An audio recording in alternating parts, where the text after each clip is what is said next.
నమస్తే అండి, అందరూ ఎలా ఉన్నారు? ఏం చేస్తున్నారు? మా పిల్లలైతే వాళ్ళ మావయ్యని బేకరీకి తీసుకెళ్ళి కేక్ అయితే తెచ్చేశారు. ఎందుకు అంటే వాళ్ళ అమ్మమ్మ తాతయ్యది మ్యారేజ్ యానివర్సరీ వీళ్ళు వాళ్ళ మావయ్యతో ఖర్చు పెట్టించి సెలబ్రేట్ చేసేస్తున్నారు. పిల్లలకైతే సెలబ్రేషన్ ఏదైతే అవనివ్వండి, కేక్ అయితే వస్తుంది కదా, వాళ్ళకి అదొక సరదా. మాకు చిన్నప్పుడు అమ్మా నాన్న పెళ్లి రోజు వచ్చింది అంటే ఆ రోజైతే సినిమాకి తీసుకెళ్ళమని మేమైతే అడిగేవాళ్ళము. వీళ్ళైతే ఇప్పుడు వచ్చి 33వ పెళ్లి రోజు అయితే చేసుకుంటున్నారండి. జీవితంలో ఎదురైన కష్ట సుఖాలను అన్నిటినీ దాటుకుంటూ ఈ 33వ పెళ్లి రోజు వరకు వచ్చేసారు. కానీ ప్రతి జీవితంలోనూ సంతోషమే ఉండదు, అలానే బాధే ఉండదు, అన్నీ వస్తూ ఉంటాయి.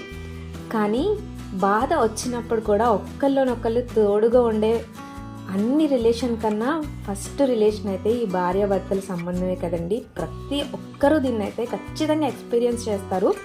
వాళ్ళు చెప్పినా చెప్పకపోయినా ఒకళ్ళ వెంట ఒకళ్ళు తోడుగా ఉండేది మాత్రం ఖచ్చితంగా ఒక హస్బెండ్ అండ్ వైఫ్ రిలేషన్ అనేది ఖచ్చితంగా అయితే చెప్పొచ్చు.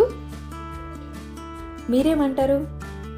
చిన్నప్పుడు జెమినీ టీవీలో ఒక ప్రోగ్రాం వచ్చేదండి. ఉదయాన్నే పెళ్లి రోజు పుట్టినరోజు జరుపుకునే వాళ్ళకి వాళ్ళ ఫొటోస్ చూపిస్తూ విషెస్ అయితే చెప్పేవాళ్ళు.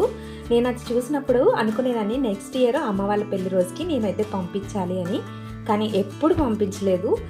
కానీ ఫైనల్గా ఇలా అయితే వీడియో అయితే పెట్టి ఇన్నాళ్ళకి ఆ ప్రోగ్రాంలో చెప్పినట్టే చెప్తున్నా.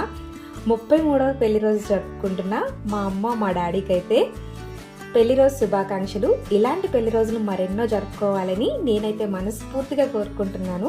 అలాగే మీరందరూ కూడా విషెస్ చెప్పేయండి. Thank you for watching.